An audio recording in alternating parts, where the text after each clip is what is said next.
নমস্কার বন্ধুরা, অনিতা রান্নাঘরে আপনাদের স্বাগত। আজকে আমি আপনাদের সাথে শেয়ার করব রাঙা আলুর গোলাপ জামুন।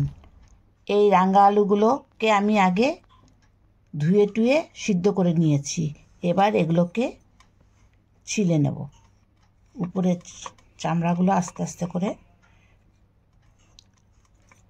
এরকম করে ছুলে নেব। বন্ধুরা, এবার আমি সবগুলোকে ছাল ছাড়িয়ে নিয়েছি। এবার আমি এই হাতের সাহায্যে আমি এগুলোকে ভালো মতন করে এরকম করে ম্যাশ করে নেব।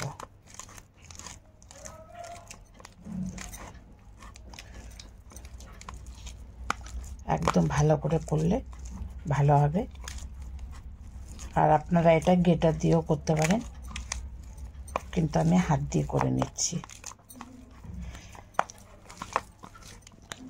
ভালো করে একদম করে নিতে হবে।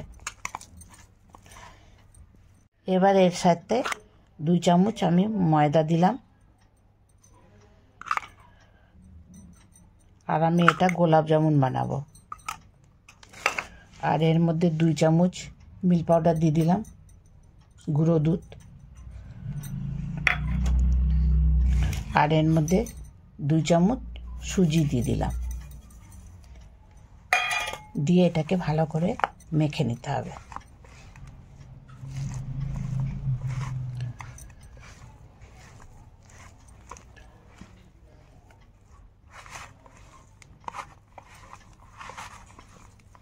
আরও 1 চামচ 2 চামচ লাগবে। একটু ঢিলা হয়ে গেছে এটা একটুখানি শক্ত করার জন্য।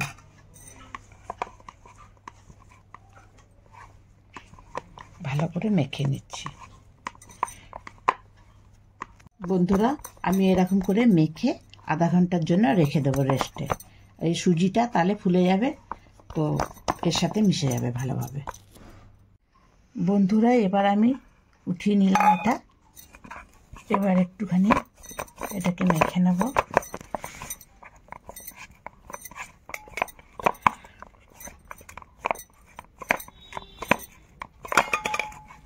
রেস্টে রেখেছিলাম আধা ঘন্টার মতন। এবার এটাকে আমি গোল গোল করে নেব, শেপ দিয়ে নেব।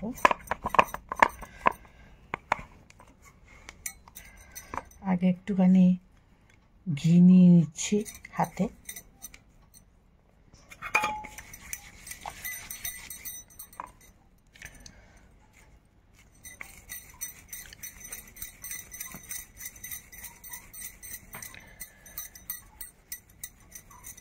এরকম করে গোল গোল শেপ করে নেব। আর একটা দেখাচ্ছি।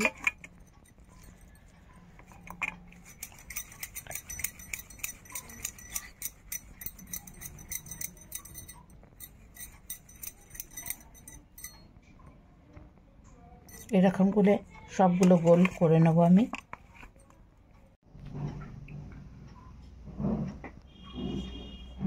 বন্ধুরা, এবার আমি চিনির শিরাটা বানিয়ে নিচ্ছি।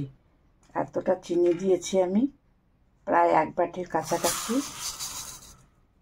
আর এর মধ্যে 2টো এলাচি দানা দিয়ে দিচ্ছি সেন্টের জন্য। আর জলও আমি বন্ধুরা, আমি এখন ওই চিনির সমানে জলও দিয়ে দিচ্ছি। এবার আমি গ্যাসে বসিয়ে দেবো চিনির শিরা বানাবার জন্য। গ্যাসটা জ্বালিয়ে দিয়েছি আর গ্যাসের উপরে বসিয়ে দিয়েছি। এবার আমি চিনিটা দিয়ে চিনির শিরা বানিয়ে নিচ্ছি। ভালো করে আগে চিনির শিরাটা বানিয়ে নিই।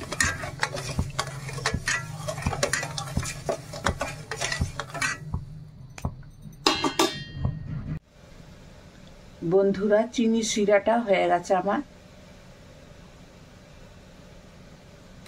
এবার আমি কড়াইটা গরম করে নিয়েছি। এবার তেল ঢেলে দিচ্ছি। এবার এর সাথে একটু ঘিও দিয়ে দেবো। অল্প ঘিও দিয়ে দিলাম, টেস্টটা ভালো হবে বলে।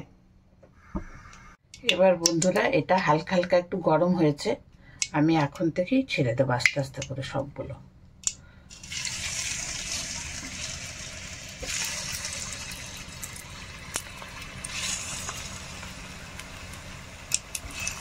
অল্প অল্প করে দিয়ে করতে হবে, একসাথে বেশি দিলে খারাপ হয়ে যেতে পারে।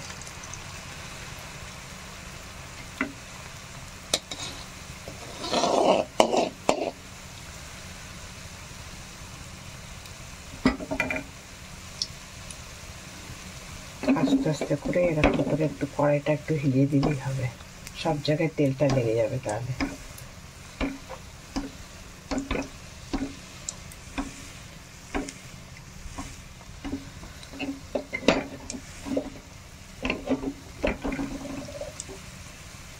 আর অল্প আঁচের মধ্যে করতে হবে এটা।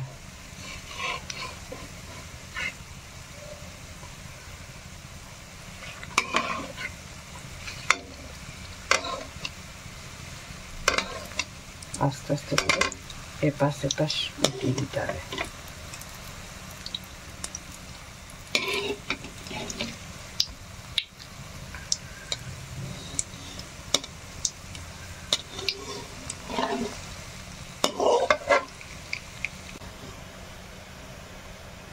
এবার বাদ বাকিগুলো দিয়ে দিচ্ছি আমি হালকা আছে।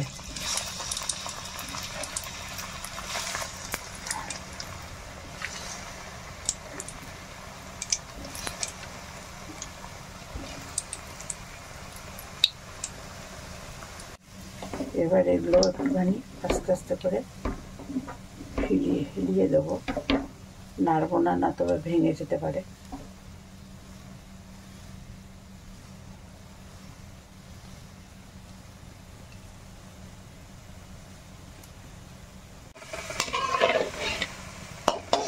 আস্তে আস্তে করে এরকম করে নেড়ে নেড়ে লাল লাল করে নিতে হবে, ভেজে নিতে হবে।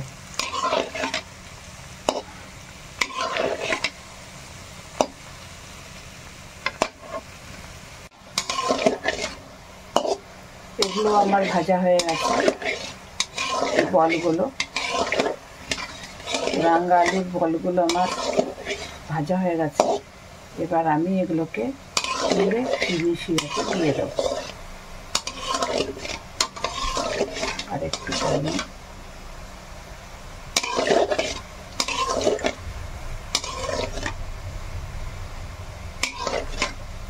খুব হালকাভাবে করতে হবে, ভাজতে হবে এগুলো।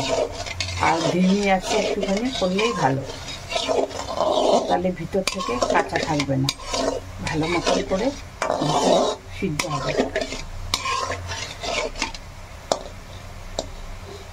এবার আমি এগুলোকে উঠিয়ে নিচ্ছি। বন্ধুরা, আমার এগুলো ভালো মতন করে ভাজা হয়ে গেছে। এবার এগুলোকে উঠিয়ে আমি চিনি শিরার মধ্যে দিয়ে দেবো, আর এটা 2 ঘন্টার জন্য রেখে দেবো। 2 ঘন্টার জন্য রেখে দেবো।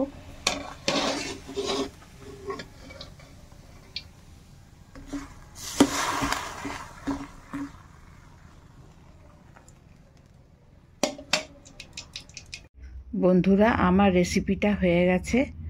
আর তোমাদের যদি ভালো লেগে থাকে তবে লাইক, শেয়ার, সাবস্ক্রাইব করে দেবে, আর আমার পাশে থাকবে সবসময়। আর এতক্ষণ দেখার জন্য তোমাদের অসংখ্য অসংখ্য ধন্যবাদ।